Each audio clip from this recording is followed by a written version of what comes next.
menggunakan Undang-Undang 32, pasal 32 dan pasal 35 Undang-Undang ITE yang ancamannya berat. Nah, dalam mengadili suatu perkara, hakim tidak boleh memandang status seseorang baik pelapor maupun terdakwa. Bahwa pelapor ini adalah mantan presiden dan hanya boleh dihadirkan satu kali, kemudian berikutnya dihadirkan melalui Zoom. Itu tentu tidak fair. Dan itu saya nyatakan dalam forum rakyat bersuara akan kami tolak dalam persidangan. Apa konsekuensinya? Sayangnya semua tim kuasa hukumnya Pak Jokowi. Kalau ditolak artinya apa? Ya artinya kami akan keberatan. Karena hakim harus berdiri di antara kepentingan dua pihak yang sedang berseteru kepentingan hukum. Meskipun nanti keputusannya berpulang pada hakim. Ya tentu berpulang pada hakim. Ya. Karena gini, apa yang disampaikan oleh tim kuasa hukum Pak Jokowi tentu itu tidak akan digunakan di dalam persidangan. Argumentasi ini kan tidak akan dihadirkan di dalam persidangan. Ya, karena mereka bukan pihak langsung yang akan berperkara. Tapi kami sebagai tim kuasa hukum dari Mas Roy, kemudian di sini ada Pak Al-Katiri dengan timnya akan menjadi tim kuasa hukum dari Bu Tifa, tentu di situ kan akan perang narasi. Misalnya gini. Apakah adil atau tidak pada saat pemeriksaan pokok perkara Bu Tifa, Pak Jokowi hadir kemudian memberikan keterangan dan ijazahnya ditunjukkan di hadapan terdakwa, tetapi untuk kepentingan pembelaannya Mas Roy, Pak Jokowi tidak mau hadir. Kalau begitu mending laporkan saja Bu Tifa, nggak usah ada Mas Roy. Itu kan tidak fair, itu tidak adil. Karena pembuktian pidana adalah kita mencari kebenaran material. Dan pada saat pembuktian Bu Tifa, meskipun hakimnya sama, majelis hakimnya sama, jaksa penuntutannya sama, tetapi terdakwanya berbeda. Ada bukti-bukti yang akan dihadirkan oleh terdakwa Mas Roy yang tidak dihadirkan dalam persidangannya Bu Tifa, kan tentu harus dikonfrontasi kepada pelapor langsung. Tidak fair dong. Kalau dikatakan bahwa Pak Jokowi harus hadir di persidangannya Bu Tifa, kemudian di Mas Roy, kemudian mau hadir secara Zoom, ini penegakan hukum macam apa ini? Runtuh dong wibawa penegakan hukum kita yang sudah diatur dalam Undang-Undang Kekuasaan Kehakiman, bahwa hakim itu adalah wakil Tuhan di muka bumi. Putusan hakim di dalam Undang-Undang Kekuasaan Kehakiman kan ada irah-irah di dalam KUHP dan Undang-Undang Kekuasaan Kehakiman. Demi keadilan berdasarkan ketuhanan yang Maha Esa. Hakim itu mengadili, memeriksa suatu perkara dan memutus suatu perkara atas nama Tuhan. Karena dia atas nama Tuhan, maka prinsip keadilan berdiri antara kepentingan penegak hukum, penuntut umum dan terdakwa harus imbang. Itulah yang disebut asas keseimbangan dalam KUHP. Karena yang dicari adalah kebenaran material, bukan kebenarannya Pak Jokowi. Kalau kebenarannya Pak Jokowi, ya seperti tadi nanti argumentasi hukumnya, Pak Jokowi boleh dong hanya hadir sekali. Kemudian ini ada strategi dong dari kami, enggak ada kayak begitu. Bahwa kemudian kami menempuh langkah pra peradilan, ini yang ingin saya tegaskan. Pra peradilan itu adalah hak seorang tersangka. Ya, tidak ada namanya kami mau mengakali hukum gitu loh.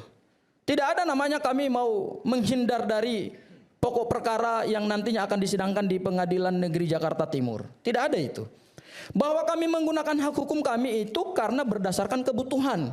Dan kebutuhan itu pertimbangannya subjektif, tidak bisa dinilai secara objektif. Contoh, kita berkeberatan terhadap penangkapan dan penahanan.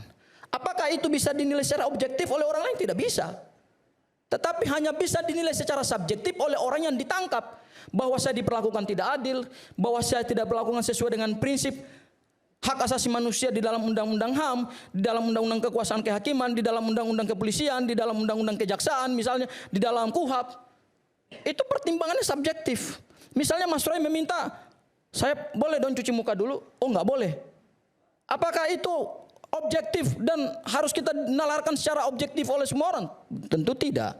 Karena itu, pra peradilan yang diatur dalam ketentuan pasal 158 KUHP yang baru, itu kompetensinya jelas, yaitu kita menguji validasi atau validitas atau penegakan hukum yang fair tidak, sah tidak, upaya paksa. Upaya paksa itu penangkapan, penahanan, penggeledahan. Itu yang kemudian menjadi objek pra peradilan kami di Pengadilan Negeri Jakarta Selatan. Saya buka satu-satu. Soal penangkapan Mas Aiman, ini agak panjang nggak apa-apa karena ini biar clear. Kalau tadi dikatakan oleh Ade Darmawan, penangkapan itu tidak diatur dalam KUHP, harus dipanggil 2 kali secara sah dan patut, kemudian mangkir baru kemudian dilakukan penangkapan. Kata Ade Darmawan itu tidak ada di dalam KUHP. Saya katakan Ade Darmawan baca KUHP yang lama, tidak baca KUHP yang baru. Itu satu hal. Kemudian yang kedua, Ade Darmawan juga tidak membaca surat perintah penangkapan Polda Metro Jaya. Ya, ini agak berbeda nih dengan teman yang di sebelah namanya Andi Azwan yang mengatakan di hadapan saya bahwa dia sudah pernah melihat surat perintah penangkapan dan surat perintah penahanan, padahal dia adalah seorang warga negara yang tidak punya hak hukum untuk melihat dokumen-dokumen rahasia tersebut, tapi mereka bisa akses gitu. Dan itu diakui sendiri kepada saya dalam suatu acara televisi di televisi tetangga. Nah, surat perintah penangkapan yang kami lihat dan kami uji hari ini di Polda Metro Jaya, ternyata akhirnya terbuka hari ini di sidang pra-peradilan jawaban Polda Metro Jaya bahwa mereka menggunakan dasar hukum KUHP yang lama untuk penangkapan dan penahanan serta penggeledahan. Sayangnya mereka lupa bahwa dalam surat perintah penangkapan dan penahanan yang hari ini kami challenge di pra-peradilan, justru pasal-pasal yang mereka rujuk itu adalah pasal-pasal KUHP yang baru. Saya ambil contoh penangkapan diatur dalam pasal 95 dan pasal 97 dan itu dijadikan sebagai dasar penangkapan. Pasal 97 mengatur, kalau bisa Ade Darmawan silakan baca ya, di ayat 2, yaitu penangkapan hanya bisa dilakukan terhadap seorang tersangka yang mangkir dari panggilan penyidik 2 kali berturut-turut tanpa alasan yang sah. Clear itu, pasal 97 ayat 2. Silakan baca. Untuk kasus Mas Roy? Mas Roy ini sejak perkaranya dilaporkan tanggal 30 April 2025 oleh Pak Joko Widodo dan kemudian penetapan tersangka pada tanggal 7 November 2025 30 kali. sampai kemudian P21 pada tanggal 30 April tahun 2026 tidak pernah sekalipun mangkir dari panggilan penyidik Polda Metro Jaya. Bahkan setelah ditetapkan sebagai tersangka Mas Aiman, Mas Roy itu selalu kooperatif dan memenuhi semua kewajiban hukum yaitu wajib lapor di Polda Metro Jaya. Tidak ada alasan subjektif penyidik. Tidak ada alasan subjektif dan objektif bahwa beliau harus ditangkap untuk kepentingan penyerahan tersangka dan barang bukti. Makanya begini Mas Aiman, pada saat Mas Roy diserahkan ke jaksa penuntut umum, karena kebetulan yang dampingi adalah saya dan Bang Refli, pertanyaan pertama yang saya tanya kepada jaksa penuntut umum adalah, pasal dalam dakwaan nanti di persidangan Anda menggunakan pasal yang mana? Apakah laporan dari Pradi Bersatu juga masuk enggak? Jawaban dari jaksa adalah laporan dari orang-orang yang tidak punya kepentingan hukum dalam perkara ini yang justru membuat gaduh itu digugurkan oleh jaksa penuntut umum. Jadi laporannya Lecumanan, laporannya Lecumanan, Andi Kurniawan dan kemudian Samuel Sweken itu oleh jaksa penuntut umum laporannya adalah laporan sampah. Karena saya mendapatkan langsung jawaban dari jaksa penuntut umum. Siapa sampah? Menurut siapa? Menurut jaksa? Nanti lihat surat dakwaannya. Menurut jaksa enggak? Harus diklirkan itu, diklirkan. Enggak, gini. Saya sebentar. Saya berkoordinasi dengan jaksa. Anda mengatakan bahwa dikesampingkan. Anda bukan jaksa. Ya kalau dibuang Nanti itu lihat dibuang aja ke dari jaksa. intervensi jaksa. Ada namanya Laporan intervensi jaksa nanti kita buktikan dalam surat dakwaan. SP2 kejaksaan mana? Enggak, gini. SP2 kejaksaannya mana? Sebentar, saya jelaskan buat Anda. Enggak punya legal Jangan dibilang standard. sampah. Saya jelaskan buat Anda mana? nanti. Dah jelas Jangan dibilang nanti sampah ada. untuk itu. Saya jelaskan SP2 buat Anda. kejaksaannya mana? Oke ya. Jangan nyolot dulu ya. mana? Kalau Anda nyolot saya mau jawab. Sebentar. Bung Sangaji Gini, Anda orang punya hukum. keyakinan dari mana itu dikesampingkan atau dianggap pertama sampah adalah tadi? gini. Pertama adalah jaksa penuntut umum itu adalah dominus litis, pengendali perkara pidana. Mana? Dia Sekarang navigator SP2 dalam perkara kejaksaannya pidana. mana? Dia punya hak untuk menerima berkas dan Anda menggugurkan berkas. paham nggak? Kalau itu dihentikan atau dihentikan penuntutannya Jaksa. kan ada Suratnya mana? Jaksa. Surat Lucu. Anda nggak bicara Tunggu aturan. saja. Surat penghentian Tapi mana? Anda Terlalu tidak banyak menjelaskan aturannya. tunggu saja. Surat penghentian mana? Udah dibuang. Jangan mengatakan bahwa Anda ini adalah tukang intervensi jaksa. Saya akui teori Anda bagus. Anda menghafal boleh, undang-undang. teori. Tapi Anda tidak tahu Laporannya praktek. sudah dibuang. Prakteknya mana? Mana suratnya? saya ketawa aja Sekarang lah. saya tanya, mana suratnya? Suratnya mana? Mana suratnya? Suratnya mana? Mana Tunggu suratnya? saja tanggal Jangan mainnya. asal Mana main cap suratnya? aja. Bentar, ini. Semua diceritakan sebagai salah. Bentar, ini kan bicara soal Surat ceritanya nggak ada. yang Parah diterima kayak begini. laporan itu hanya sebentar, satu. Mas Iman. Sisanya kan Saya jelaskan. dikesampingkan. Di mana buktinya itu aja? Saya Ya, jelaskan. buktinya sekarang Saya silakan. jelaskan. Buktinya keluarkan. Jangan berisik, saya jelaskan. Ya, Anda supaya Anda berisik paham. tadi juga. Anda juga berisik. Saya Mana suratnya? Keluarkan suratnya. Oke, oke. Mana Itu yang suratnya? penting. Jangan Anda Oke, kita kembali saat lagi tetap bersama membuat kami di Red Bersuara. Oke.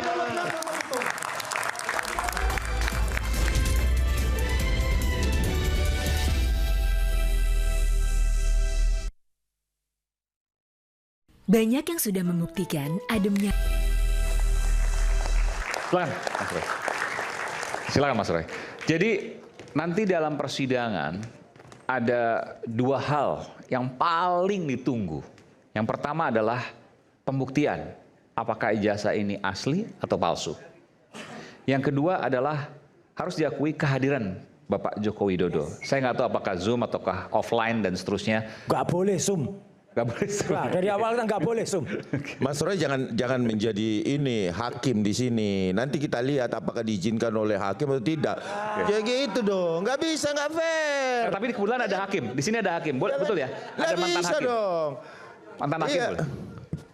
Boleh. Bapak boleh perkenalan Bapak mantan hakim betul ya Pak ya? Ya. Mantan hakim agung. Oke.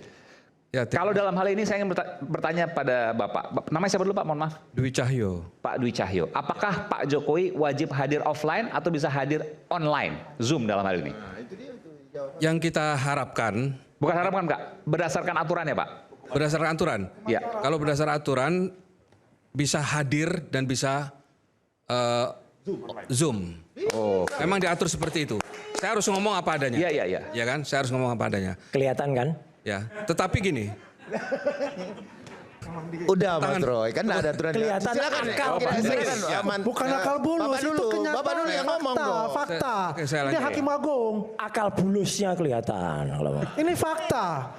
Begitu terus Mas Roy ini. Oke, silakan Pak. gini, oke, saya kan harus ngomong sebenarnya. Betul, betul. Ya, Harus, Pak. Jadi harus apa yang ada di undang-undang adalah bisa Hadir online maupun dan offline. Tapi wajib Betul. hadir ya. Gitu. Tetapi semua ini ada kewenangan hakim. Ketika hakim meminta Pak Jokowi harus hadir, maka harus hadir. Hadir offline. Hadir di ruang sidang. Oke, baik. Ya. Oke. Jadi ini tergantung pada hakim. Keberanian hakim untuk menghadirkan Pak Jokowi. Oke, sekarang saya tanya Pak, apa bedanya hadir offline di ruang sidang dengan hadir online lewat Zoom? Dua-duanya bisa didengar, dua-duanya bisa ada audio dan visual, dua-duanya bisa ada interaksi. Oke, baik, saya akan jawab. Oke. Ketika nanti hakim meminta untuk dihadirkan ijazah asli, maka Pak Jokowi tidak bisa menunjukkan lewat Zoom. Kan ijazahnya ada di penyidik Pak, dan sekarang mungkin ada di jaksa. Ya. Tetap walaupun seperti itu, hakim akan meminta menunjukkan kepada semua pihak, termasuk Pak Jokowi. Benar ini ijazah saudara? Itu akan ditunjukkan Itu biasanya. harus datang melihat Ya, dengan mata kepala langsung offline. betul. Oke. Jadi hakim meminta untuk semua yang hadir, lawyer maupun tersangka, Ya, ya, ya, ya. termasuk terdakwa, termasuk Pak Jokowi, itu harus melihat ketika nanti hakim menunjukkan bukti ijazah itu. Benar ini ijazah Anda? Benar ini yang asli menurut Anda? Dan itu Ditanya harus ke Pak Jokowi. dilihat langsung dalam ruangan yang sama. Dalam ruangan yang sama. Di depan persidangan itu. Di depan majelis. Seperti itu nanti yang akan terjadi. Artinya kalau gitu harus hadir offline dong Pak, harus hadir di ruang sidang pengadilan. Itu yang lebih bagus. Hadir di... Kalau enggak, itu yang lebih bagus. Tapi kalau seandainya harus melihat secara offline ijazahnya, kan nggak mungkin lewat Zoom. Artinya memang wajib hadir. Itu Iya kan dong, kesan. iya dong. Ketika nanti akan menunjukkan ijazah, hakim kan mengambil bukti ijazah ini kan, Iya. akan ditunjukkan di ruang sidang akan ditunjukkan ke terdakwa, kemudian ke pelapor dan lawyernya, PH-nya. Nah ini setelah nanti hakim meminta supaya mereka hadir, coba tolong ini hadir, betulkah ini ijazahnya? Biasanya yang ditanya adalah Pak Jokowi dulu. Kalau Pak Jokowi hadir, dan ketika Pak Jokowi Zoom, Oke. itu Nggak bisa. ditunjukkan begini, Pak Jokowi ini benar ijazahnya, nggak bisa. Dan itu nggak boleh, bukan nggak bisa, nggak boleh. Ya artinya nggak ada pilihan, harus hadir. Nggak ada pilihan, harus hadir, betul. Oke. Oke. Boleh, silakan. Oke, jadi ini perlu dijawab nih ya daripada kita berandai-andai. Kemarin juga kan berandai-andai tidak P21, berandai-andai tidak P21, nyatanya P21 kan itu. Jadi daripada kita bicaranya ke sana ke sini, mungkin saya perlu jelaskan fakta yang kami alami sebulan yang lalu pada saat kami mendapat SP2HP terkait dengan P21, kami menemui Pak Jokowi, kami menjelaskan bahwa ini sudah akan memasuki persidangan. Beliau dengan semangatnya menanyakan kapan sidang, saya akan ke Jakarta. Ya, Ini belum pernah diungkapkan ya? Pak Jokowi menanyakan langsung kapan akan sidang? Iya, langsung. Kan kami laporkan, ini sudah P21. Kapan nih? 1 bulan lalu. Oke, baik. Makanya kami sudah tahu P21, cuma kan teman-teman tidak ya. Monggo kerso lah silakan. Seperti hari ini juga kan seolah-olah Pak Jokowi nggak hadir ya. Nah, ini saya jelasin nih. Jadi sampai ke sana, Pak ini sudah P21, kemungkinan sidang akan segera mulai, malah beliau, ya kapan sidang? Saya harus ke Jakarta kapan? Tuh, Pak Jokowi kata gitu. Iya. Jadi akan hadir offline. Ya, nah nih saya jawab. Saya tegaskan lagi. Ini rakyat bersuara tanggal 30 Juni 2020. Betul, Pak dicatat, Jokowi akan catat dan hadir direkam. offline. Catat dan direkam ya. Nah, saya Beliau bicara juga dengan relawan. Nggak, saya terusin dulu nih biar clear nih ya. Bahkan waktu beliau kapan? Saya bilang Pak, ini baru P21. Ada namanya tahap 2 dulu, pelimpahan berkas dari polisi ke jaksa. Dari situ pun jaksa baru nyiapkan dakwaan, melimpahkan lagi ke pengadilan. Nanti pengadilan juga menetapkan hari sidang. Jadi ini masih sebulan setengah lagi. Kalau sidangnya tidak ada eksepsi. Ya. Kalau ada eksepsi, maka ada tanggapan eksepsi, ada putusan selah, baru saksi. Jadi ini masih lama Pak, masih ada waktu. Oh begitu.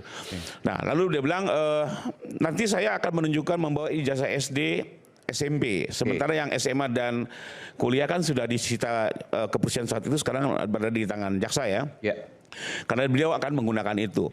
Jadi kembali lagi dalam pembicaraan kami tidak ada sedikit pun ingin melakukan sidang melalui Zoom daripada kita berandai-andai. Bahkan ini perlu garis bawah ya. Saya cukup bangga kalau Pak Jokowi ini hadir. Kenapa? Karena dalam sejarah penegakan hukum di Indonesia, Bang Aiman, ini mungkin pertama kalinya seorang presiden hadir di persidangan untuk mendapatkan keadilan bagi dirinya sebagaimana rakyat biasanya. Ya, betul-betul hadir di sidang. Ya. Pertama kali dalam sejarah. Kita ingat dulu di kasus Pak Soeharto, ya. Pak Soeharto berulang kali dipanggil, tapi beliau tidak hadir dengan alasan kesehatan memang terbatas, sehingga akhirnya persidangan tidak bisa jalan. Pertama. Kedua, saya kebetulan pengacara Pak Radi Ramalan di kasus Bulogate. Dulu kami mendorong hadirnya Pak B.J. Habibie.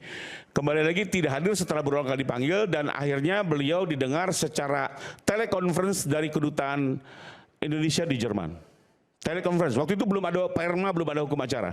Tapi itu dijadikan solusi. Masih ingat dulu hakimnya Pak Lalu Marion, KPN Jakarta Selatan ya. Itu tahun 2000 sekian lah, 2002, 2003. Nah, maka kalau beliau datang besok, pertama kalinya dalam sejarah penegakan hukum, dan menurut saya ini merupakan penghormatan beliau juga terhadap proses hukum yang sedang berlangsung, dan ini lesson learn buat publik. Siapapun dia pada saat dia melakukan upaya hukum dan memohon keadilan, maka dia harus seperti rakyat biasanya hadir di sidang, menjelaskan apa yang diketahui dan memohonkan keadilan kepada majelis hakim. Jadi ini buat saya sangat baik sekali. Baik, luar biasa. Ya. Tapi saya mau tanya yang kedua, saya mau tambah sedikit. Nah, cuma persoalannya satu. Ya. Ini kan kembali dengan strategi ya. Saya pastikan kalau di sidang itu beliau akan hadir, karena beliau betul, saya sepakat dengan Pak Ali, mau nunjukin ijazah SD SMP gimana caranya kalau pakai Zoom? Udahlah, itu nggak mungkin lah, sulit gitu ya. Sementara ya buat dia, inilah forum yang dia betul-betul gunakan. Selama ini kan ada beberapa tunjukkan ijazah. Nah besoklah ditunjukkan semua. Ya. Mudah-mudahan seperti itu. Silakan rakyat menonton, menyaksikan sendiri. Beliau akan tunjukkan di sini, dan menurut beliau inilah forum yang tepat, forum yang terhormat di ruang sidang. Jangan sampai selama ini tunjukkan di mana, di lapangan bola. Ini kan kayak main-main gitu, ngeledek atau apa. Tapi besok dia akan gunakan di forum yang terhormat.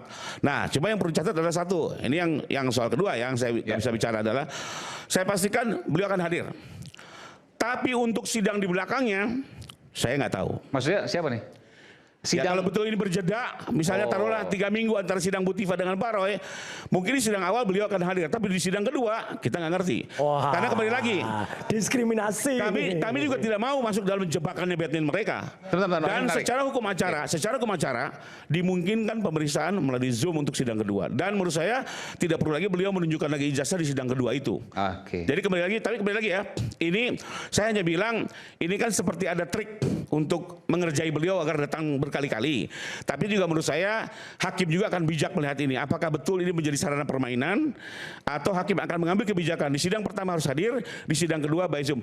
Ini saya nggak tahu. Nanti terserah yang mulia hakim akan mengambil sikap dari perkara ini. Di sidang Dr. Tifa, Pak Jokowi pastikan akan hadir. Yes. Di sidang Mas Roy belum tentu untuk hadir Kita offline. nggak tahu, karena kan seolah-olah mau dikerjain nih, gitu ya. Dikerjain, dikasih jeda waktu, gitu ya. Nah, saya nggak berani. Tapi apakah beliau tetap akan mau hadir? Kita nggak tahu. Kita kembalikan. Cuma yang saya pastikan, Pak Jokowi akan hadir, menunjukkan ijazahnya sesuai komitmennya di masyarakat dan menjelaskan seluruh peristiwanya di dalam persidangan yang mulia. Bang Rifai, ini bukan trik ya. Kalau menghadirkan Pak Jokowi itu bukan trik. Ya, ini memang memungkinkan hakim atau majelis hakim untuk minta Pak Jokowi hadir. Mau hadir sekali, mau 2 kali, itu semua hak daripada majelis hakim. Sepakat. Tapi kami juga sudah berlitigasi cukup lama, Bang. Kami memahami juga cara orang berlitigasi seperti apa gitu ya. Banyak teman-teman advokat senior di sini gitu ya. Jadi itu silakan aja dipersepsikan ya. Intinya apapun keputusan majelis kami akan ikuti. Tapi kembali lagi, kalau ada trik tentunya juga kami tidak selugu itu melihat permainan ini. Demikian mungkin. Mas Aiman, boleh nggak Pak Dwi? Misalnya Jokowi nanti kedua Zoom, biar sama, saya hadirnya Zoom juga. Mas Roy hadirnya Zoom? Enggak, kalau dia hadirnya Zoom, Jokowi hadirnya Zoom, saya hadir Zoom juga. Ya hadir Zoom boleh. Iya kan, nah itu. Boleh. Mas Aiman. Boleh. Enggak nih biar. Saya tambahin sedikit, boleh kok terdakwa hadir di Zoom, boleh. Boleh. Banyak ribuan perkara. Jadi Zoom tapi cuman terdakwa di dalam tahanan. Zoom-zooman jadinya kan? Zoom. Hakim di sidang. Ya Zoom Coba aja. mengatur, betul kan? Jadi tidak bisa dia membuktikan ijazahnya. Saya nggak percaya mana ijazahnya. Jadi harus hadir. Dah pokoknya udah jelas ya. Catat hari ini Jokowi harus hadir. Dah itu aja. Clear. Ya, artinya begini, Mas Roy, ini catatan buat pengadilan. Mas Aiman, ini catatan untuk pengadilan. Tentu kami semua berharap masyarakat, hakim harus benar-benar terbuka, tidak terintervensi, dan dia harus berani. Demi untuk mendapatkan satu keadilan. Oke, baik. Oke, silakan. Ya, Mas Aiman. Bang Haji, silakan. Ya, Mas Aiman, terima kasih Mas Aiman.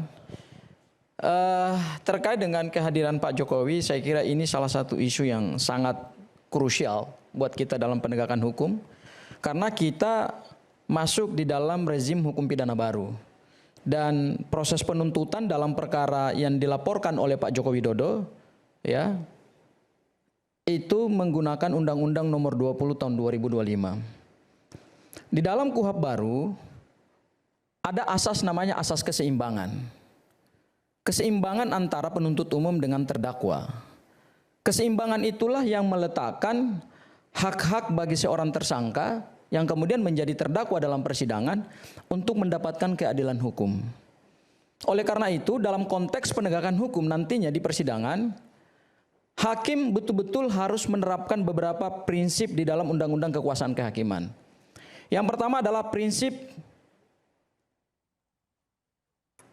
peradilan yang fair atau kita sebut dengan fair trial.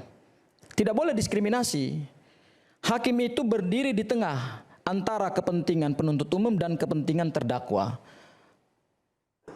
Jaksa penuntut umum mendakwa terdakwa dengan sekian pasal dalam surat dakwaan, dan kami meyakini bentuk surat dakwaan dalam perkara ini akan menggunakan surat dakwaan kombinasi. Karena kenapa? Ada dakwaan alternatif, tetapi juga ada dakwaan kumulatif. Dakwaan alternatifnya itu pada pasal 310, 311 KUHP lama yang berubah menjadi pasal 433 dan 434. Karena itu biasanya dalam surat dakwaan itu disebut dakwaan